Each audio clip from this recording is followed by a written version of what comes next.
My cousin, 28 female, and I, 27 female, came from a toxic family. So we decided to move together into an apartment 10 years ago when she turned 18 years old and could apply for a credit card and get a credit score so we could escape our family. And we did it.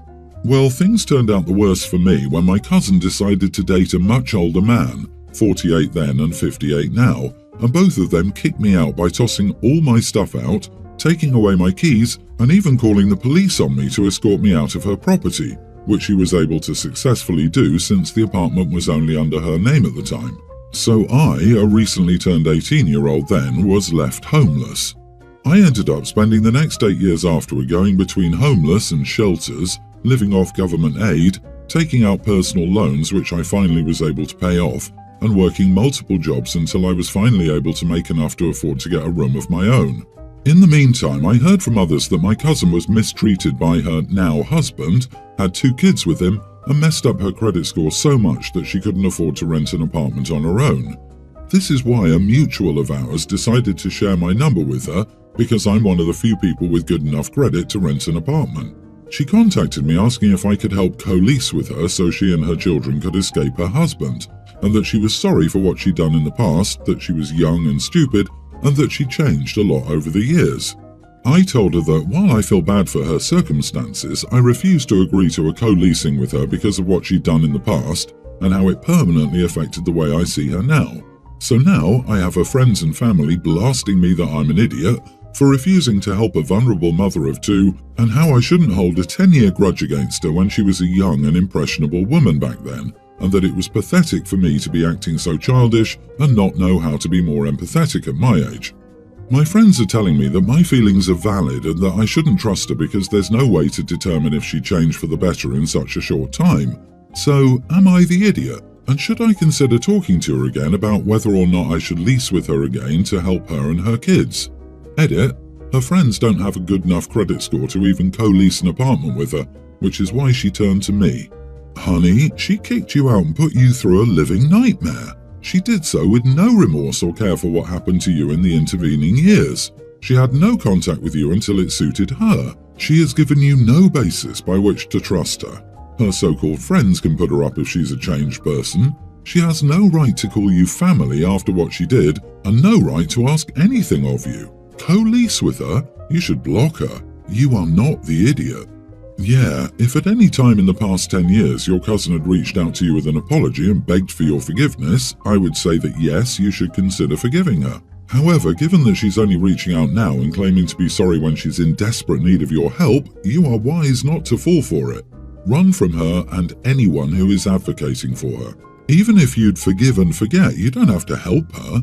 The truth is, you would be in a vulnerable position. She probably can't afford the rent, she has 2 children, so she will expect your help with them, and if you don't get along, she'll find a way to force you to leave, and whichever friend gave her your contact information is the idiot. This isn't about holding a grudge, it's about protecting yourself. If she needs an out, there are plenty of help organizations that will align a place for her to stay so she can escape. She doesn't need to find a rental to get out. It's a challenging situation for her, but it's not your job to solve the world's problems, and she seems to have brought this on herself. Karma gave her exactly what she deserved. I'm male 31 and married to my wife 30. We have 1 kid, toddler female, and are expecting our 2nd baby. We also have 1 dog who's a small breed and sleeps inside, and 2 cats. Usually I'm the one who takes care of the pets because my wife doesn't like it that much. I clean after them, take the dog out to walk, go outside, brush the cats, clean their litter boxes, etc. My wife only occasionally feeds them. My wife gets irritable during the first months of her pregnancy due to hormones. With our first baby, she claimed she hated video games, so I just stopped playing video games until after our daughter was born.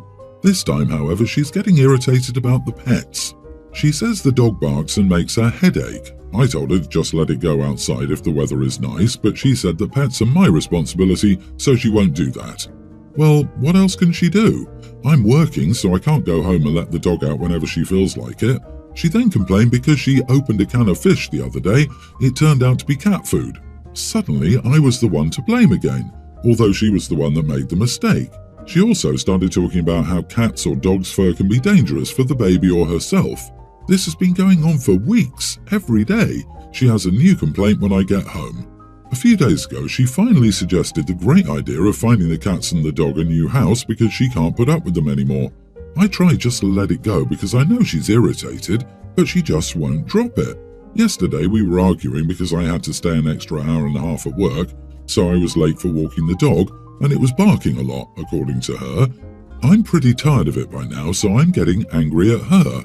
She told me again to get rid of the pets, but I snapped at her this time. Our argument got worse. She told me I cared more about the pets than about her, and I told her she was right. She never had a health complication related to the pets, and they were with us before our first pregnancy. I think she's ridiculous, and she's trying to get me to be angry and start an argument. I know what I said wasn't ideal, but what else she wanted me to say? Just give in and get rid of our family's pets? It sounds like your wife is struggling and taking her irritability out on you, which is unfair.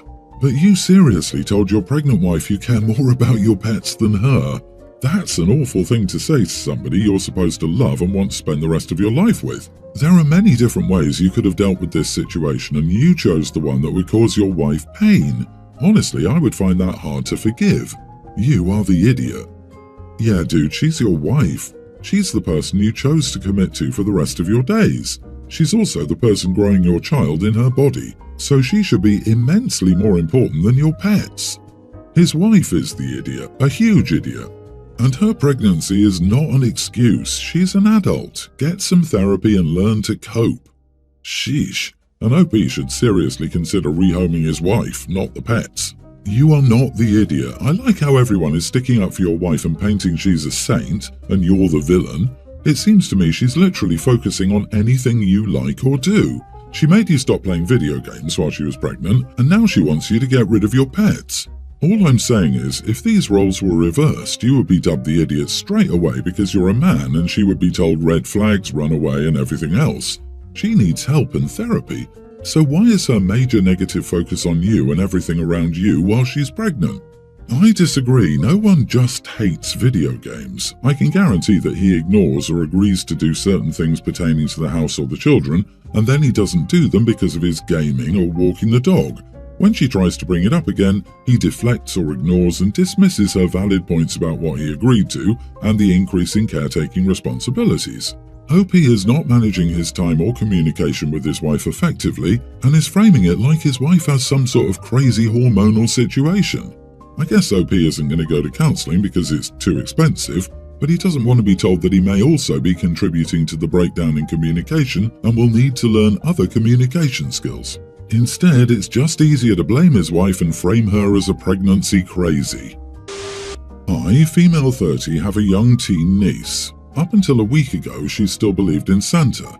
I asked her parents, my brother and sister-in-law, if she was just pretending to believe still not to make them feel bad or maybe to get more gifts or something, but they were adamant she still believed. Last Christmas Eve, I was at their house for dinner and she kept saying things like, "I'm so excited for Santa to come tonight," telling me everything she'd asked him for and wondering what country he was in at that very moment.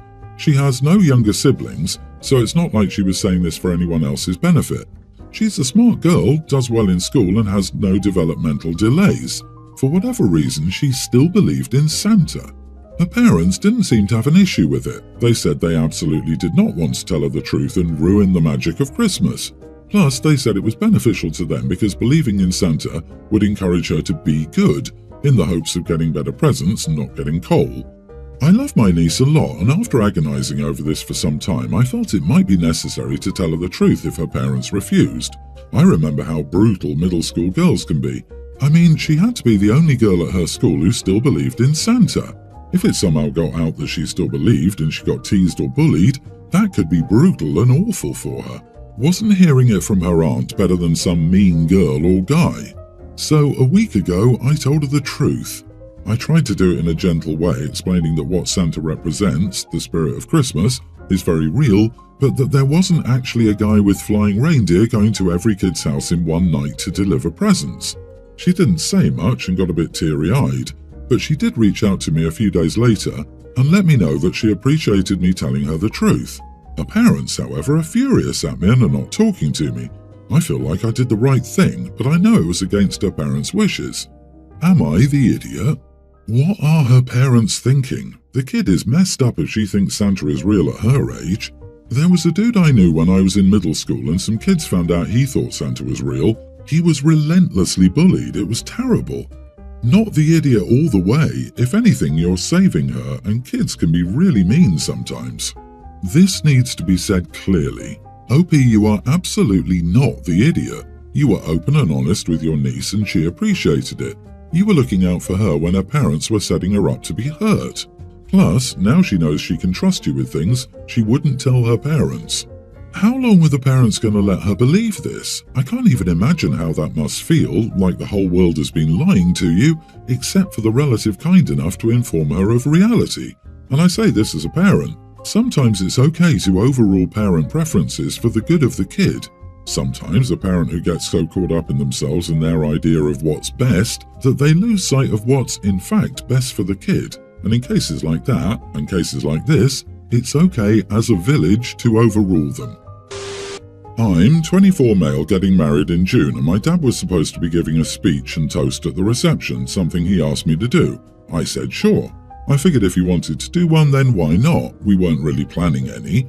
Then my aunt sent me the speech he'd prepared and it bothered me. He referred to his wife as my mom. She's been my stepmother since I was 8 years old, but I've never called her mom, and that has been a very sore subject between us all because I never gave her a mom place in my heart. Of course, I respect and care for her as my dad's wife and as a nice person, but they always hoped I would see her close to a mom, if not as my second mom since mine died a year before she entered my life. The whole speech was about him and my mom, aka his wife, and how they felt and dreamed about me getting married. The speech touches on how they were lucky to be my parents and how I was lucky to have a mom like her because she's been so amazing. It felt like a dig at me for not showing her that kind of love and appreciation.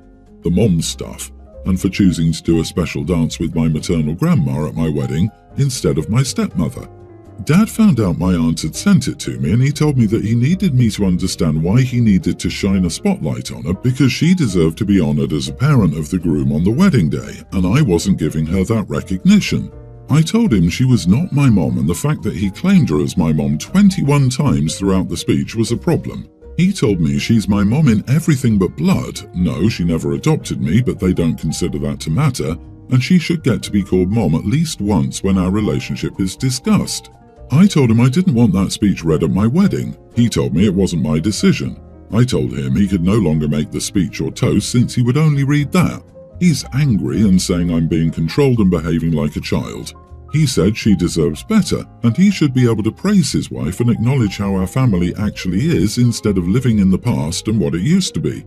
Am I the idiot? Mentioning her 21 times. I didn't even mention my bride half that number of times during my groom's speech and still thought I'd overdone it. Not the idiot. First, it's your wedding. That day is about you, not them. Secondly, as a step-parent, a step should never take the place of a parent unless the relationship builds that way naturally and both agree. When it's clearly being imposed on one of the parties, that's never going to work. I never understand these people that try to thrust the step-parent or SO as mom or dad parental relationship on their kids. They always seem to be shocked when a good portion of time it doesn't work and also possibly backfires. Learn to read the room, people, for damn sake. OP, have a trusted friend prepare to cut the mic if he gets anywhere near it. Make sure you have a photo of your birth mom on a memorable table. Please allow your aunt to make a speech if you want. You realize the speech is about his wife, not you. He's selfish and insensitive to what the day is about. Think about how you want the relationship with them to happen going forward. We have dinner with my husband's family at least twice a month, and it's always a very casual affair. However, my brother-in-law is planning to propose to his girlfriend, so his parents said it was okay for him to start bringing her to them. She was nervous about her first family dinner, so they came to our house first, and we would go together to make it easier on her. You could tell she'd put a lot of effort into her outfit, but she was definitely overdressed. I wasn't going to say anything, but she asked me if I wasn't going to change, and I told her nobody ever dressed up for these dinners and she was a little overdressed. I did make it a point to tell her she looked lovely, but she went into panic mode after I told her she was overdressed, as she thought my in-laws were the type of family to dress nicely, even at home, based on how they dress in public and my mother-in-law's personality. I told her it wasn't a big deal, but she wouldn't calm down, and she ended up fighting with my brother-in-law as he hadn't warned her and refusing to go to the dinner. He blamed me because he thought I made her feel unwelcome with my unnecessary comment when I knew how nervous she was. I told him he could have just taken her home to change quickly instead of arguing with her, which has only made him more upset with me. His parents are also unhappy that they never attended dinner, and my brother-in-law keeps trying to get them to blame me for it. Am I the idiot? You are the idiot. Also, why is she only getting invited to these dinners now? If I were her, I'd feel left out and feel I have to impress. And who cares if she overdressed? She wanted to give a good impression and put effort into it. Who cares? A family is so formal that only engagement-level partners are welcome to these elite gatherings, but so informal that they dress casually for these elite gatherings, but so formal that the casual dress code must be enforced. You are the idiot, OP. So is your toxic family. You told her this right before she was expected at the dinner. This was not helpful at all. It would help if you said you look fine and left it at that. Shouldn't this be everyone's the idiot here? After being told she was overdressed, she flipped out instead of realizing that being overdressed wasn't going to be a problem like being underdressed would be. She was probably fine until she was so overdressed she would appear on a red carpet. Sister-in-law seemed primed for a freak-out, so I think any response aside from, "Yup, I'm going to change now," in a few would cause an issue. She was anxious, and anything that left her standing out was not good, which is really more of sister-in-law's problem. Not the idiot. She was overdressed, trying to make a good first impression, and overreacted due to nerves. I wonder why everyone is attacking you. She asked you a direct question, you gave honest feedback, and she reacted. That's all that happened here. Being overdressed for dinner is no big deal, and you didn't say it was. That she launched after receiving this minor tip is not your fault. You even told her she looked great.